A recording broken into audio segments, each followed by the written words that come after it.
Good body shots from Williams, who's still very competitive in there. Looking to take advantage of Jones' long absence, and look at this comeback. Barry Jones wants to fight on after the bell.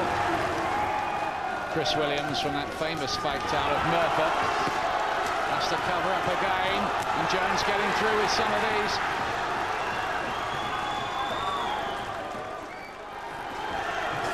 Getting through with some very handy-looking shots indeed. Jones needs to get out of there, really. And now he has.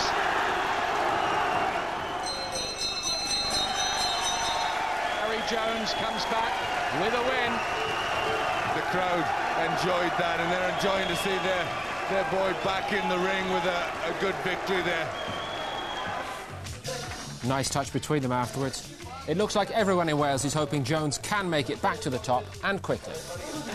I'm not the most exciting fighter in the world, I'm not the biggest hitter in the world, but I'm awkward to fight, and I know that, and I know I can give anyone trouble, anyone in the world trouble. You know, I'm not, obviously, you know, it might not have been, I don't know what the performance was like, you can't judge it yourself on the night, but I'll have a look on the tapes and try and get another warm-up now, maybe the end of this month or sometime in July, and then I'm happy to go straight into a world title fight.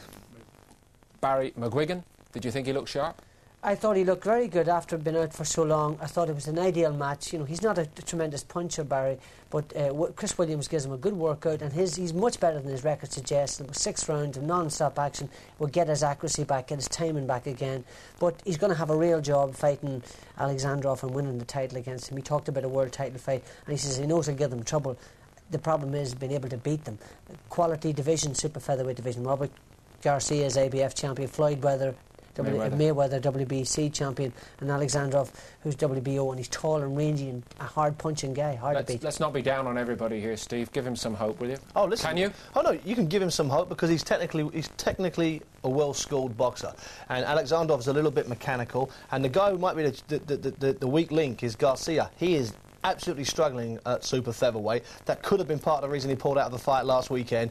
He's struggling at that weight. He wants to go up. There's some big money up in the heavier weights. Garcia is an opponent that a match can be made with because I believe he's part managed by one of Frank Warren's partners in America, and that fight can be made. Pick of the undercard in Cardiff looked like being the return to action of Paul Bowen, the super middleweight puncher with 9 straight wins. Bowen back after a short-lived retirement following injury.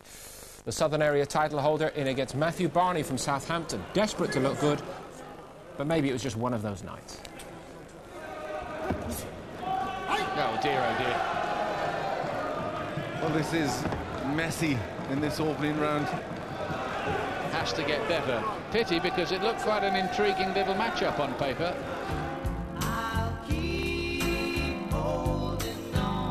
Well, it continues to be terrible, frankly, this. Well, it has to be said, it is an exasperating affair, this. That's not a proper knockdown either. You could have guessed it wasn't. It was a case for stopping this fight to save the crowd from further punishment. Yes. He's telling them now they're not going to get paid. Roy Francis is warning them that they won't get paid unless this gets better. So far, it's definitely a contender to go in our bottom 10 of all time. Rearrange the following words into a well-known phrase or saying, house the stink place out. But it comes to something when we're looking at this interchange as one of the highlights of the contest. Well, there was a couple of punches landed. There you go. What do you want in a fight? And there, thank goodness, is the final bell. He's called it a draw. He's called it a draw. I think he's done Matthew Barney a huge favour, but I think he was so fed up with the whole thing that he just couldn't be bothered to separate them. It was such an awful contest. Point out for Johnny Nelson, that was before he reinvented himself and came back. Johnny, you're an outstanding world champion. And it wasn't my list, all right? And anybody else thinking of complaining to us, it was all being done in good part there. So please try not to be offended, but somebody's bound to be offended. Just a little word about Bowen. Let's at least say he could have been very rusty, and he has had a serious injury. He's had serious hand problems. He was obviously a little bit rusty, and the other guy had the right tactic. Get as close as possible, stay on Bowen's chest, and it will be messy. But the draw was a little bit strong, in all fairness. It was a bit strong. I think that was Roy's way of punishing the pair of them. It was so awful. It was desperate. It was such a bore, you know. But, I mean, the Bowen's got plenty of potential. potential, and that's the thing. And he just needs an inspiring performance again, and I think he'll get it. Out of it all, though, Bowen appears no closer to a shot at David Starry, the British and Commonwealth champion. Starry's next defence is our next live action a week on Tuesday, and against him, a man who seldom appeared in a dull fight, and that's the truth. In fact, most of his recent efforts have been thrillers. It's Mark Baker, an original tough guy, now looked after by a man who knows how to handle a super middleweight. Ian Darke has more.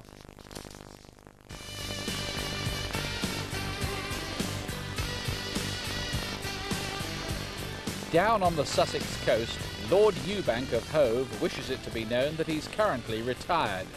But in an underground gym at a local pub, his old trainer Ronnie Davis is still in business with another super middleweight, Mark Baker, who's locked himself away from his family for a month, sparring hard in preparation for a British and Commonwealth title challenge against David Starry.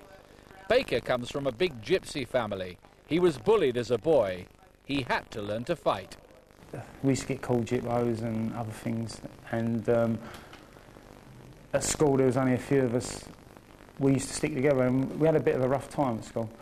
And it just started from there. As a young kid, I was always good with the gloves on the sights. We used to always spar with the boxing gloves on. When we was kids, we used to spar for hours in the summer and put, like, orange peels in the mouth and make that was gum shields. And, like, for hours and hours, we used to spar. And there was always something about me. I always knew that I was going to be a world champion. Baker is a strong pressure fighter who gave Dean Francis and Clinton Woods long, hard nights in previous title challenges. They used to call him Plod because of his big feet, but his hands will be in perpetual motion against the talented Starry. It's third time lucky. Like, I've had 3 attempts now. I've had the Commonwealth, I've had the British and WBO. But this time I've got to win. I've got to win this, you know. It's like, this is everything. I'm going to put everything into it this time. And I've trained hard. Of Ronnie Davis, and that's been brilliant.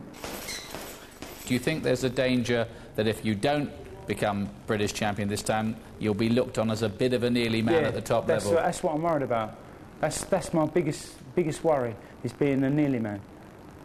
And that's what's running through my mind now. It's like, Mark Baker, the nearly man. Trainer Ronnie Davis is on the comeback trail after his sad split with Eubank, and he says that Baker has a new dedication about him. Oh, he's a very, very underestimated fighter. I'll come over to Dubai to spar with Eubanks, and I haven't seen a boxer with as much talent as that for years. He completely old school, you know, all the turning of the hands and all this, and turning boys inside. Really, he didn't talk well. He taught himself well, I don't know. But obviously I think his old street fighting years ago put him in good stead, because you can learn a lot of skill from that. How different is he to deal with than Chris Eubank? Well, anyone's easier after Chris Eubank.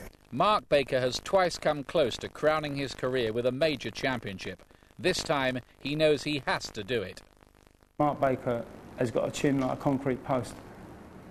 And it's hard to knock a concrete post down, you know that, don't you?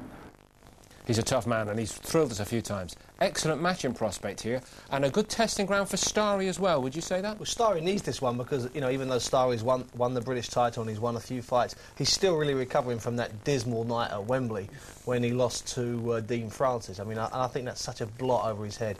I fancied at Starry, and I like Mark, and I've watched him a long while since he was an amateur at Orpington before he even went to the Repton, and I think Starry will have too much. I think he'll be too fast because he's a reinvented fighter himself. Right, and as a reinvented fighter, if he sees off Baker, would you then say, right, Starry has now proved it to me, and Starry can be part of the big picture, world level? Starry should have fought Joe Calzaghe last time round. Both their managers wanted them to meet each other. It was, my understanding, Joe Calzaghe was not keen to fight David Starry. I see it a much tougher fight.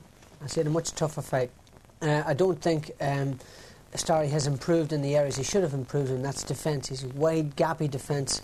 And this guy puts unbelievable pressure. And if a puncher like Dean Francis can't stop him coming at him, how is David Starry going to stop him coming at him? I think it's an even 50-50 fight, and it'll be interesting to see. This is a real acid test for David Starry. If he can beat Mark Baker and beat him convincingly and beat him inside the distance, he's ready for a world title. See, Francis